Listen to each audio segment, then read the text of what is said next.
नर्मदे हर। इस संसार में कुछ लोग हैं जो तात्कालिक फल तुरंत के तुरंत कुछ ना कुछ परमात्मा की पूजा के साथ, परमात्मा के मंत्रों के साथ संसार से कुछ पाना चाहते हैं। फिर इस दुनिया में कुछ ऐसे लोग हैं जो संसार के फलों को नहीं, जिसने संसार को रचा वो उसको पाना चाहते हैं, वो परमात्मा को प्राप्त करना चाहते हैं। ये दोनों ही पथ हैं। हम मंत्रों को पढ़ते हैं, हम पूजा करते हैं, हम भगवान के मंदिरों में जाते हैं। हो सकता है बहुतेरे लोग, एक बहुत बड़ा वर्ग जाता हो अपने जीवन के तुरंत के, इस संसार के तुरंत के फलों के लिए।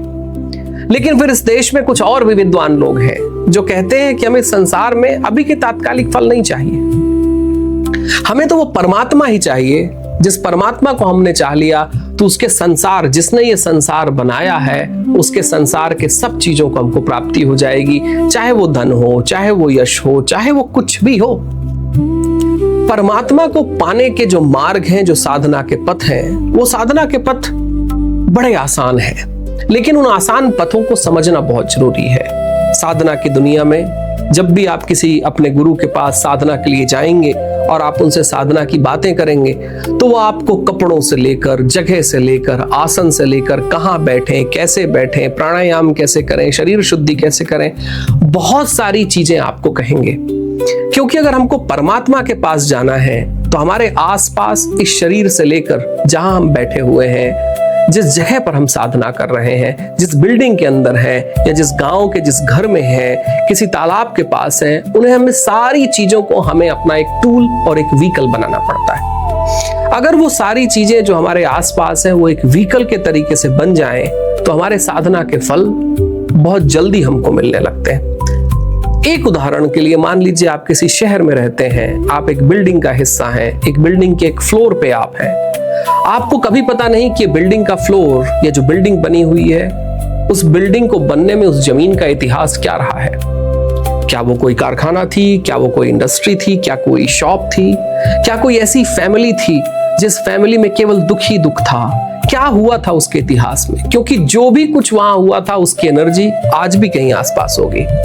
हो सकता है आपको कुछ भी पता नहीं हो कि आपके नेबर जो रहते हैं वो क्या कर रहे हैं, आपके रहने वाले ऊपर वाले क्या कर रहे हैं, नीचे क्या है, लेकिन उन सब की एनर्जी तो कहीं आपके आसपास है। और वो एनर्जी हमको साधना के लिए सहयोगी भी बनती है, लेकिन कई बार हमारे साधना में वो रुकावट भी बनती है।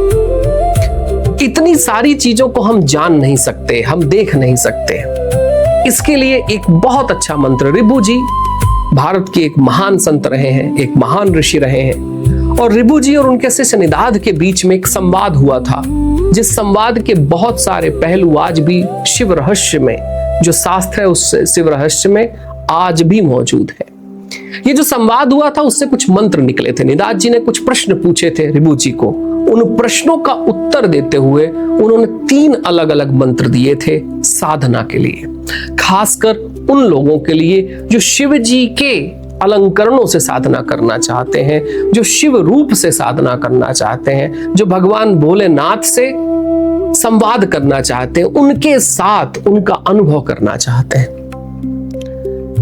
ऋभु जी ने जो 3 महत्वपूर्ण मंत्र दिए थे, उनको ऋभु जी के द्वारा कहा हुआ आत्मनिरूपणम, ऋभु जी के द्वारा कहा हुआ आनंद निरूपणम और ऋभु जी के द्वारा कहा हुआ आत्मैक निरूपणम। ये तीनों मंत्र इस माई परिक्रमा मैप में, माई परिक्रमा के ऐप में उपलब्ध है आपकी साधना के लिए। क्योंकि अगर आपने इन मंत्रों को पढ़कर साधना किया, खासकर अभी एक चातुर्मास आ रहा है, हर वर्ष आता है, ये 4 महीने साधना के माने गए हैं। श्रावण का महीना आ रहा है जहां शिव जी की साधना सभी लोग करते हैं। सोमवार का दिन होता है, अलग अलग दिन जो शिव जी के, महाशिवरात्रि तो पूरी रात ही उनकी साधना के लिए है। अगर इन दिनों में शिव जी की साधना करने के पहले हम ऋभु जी के ये 3 मंत्र जो ऋभु जी के द्वारा शिव जी की साधना के लिए कहे गए हैं, अगर हम वो करते हैं तो हमारे जीवन में साधना परिपक्व होती चली जाती है। बार बार पढ़ने से और उसके बाद साधना करने से हमारे आसपास जितनी चीजें हैं वो कहीं हमारी साधना का हिस्सा बन जाती हैं, हमारी साधना में सहयोग करने लगती हैं, और यही सहयोग तो होता है जो हमें साधना में परिपक्व कर देता है। तो माई परिक्रमा में आप ऋभु के ये तीनों मंत्रों का तीनों में से किसी एक मंत्र को लेकर आप साधना के पथ में आगे बढ़ें और साधना को मजबूत करें। नर्मदे हर।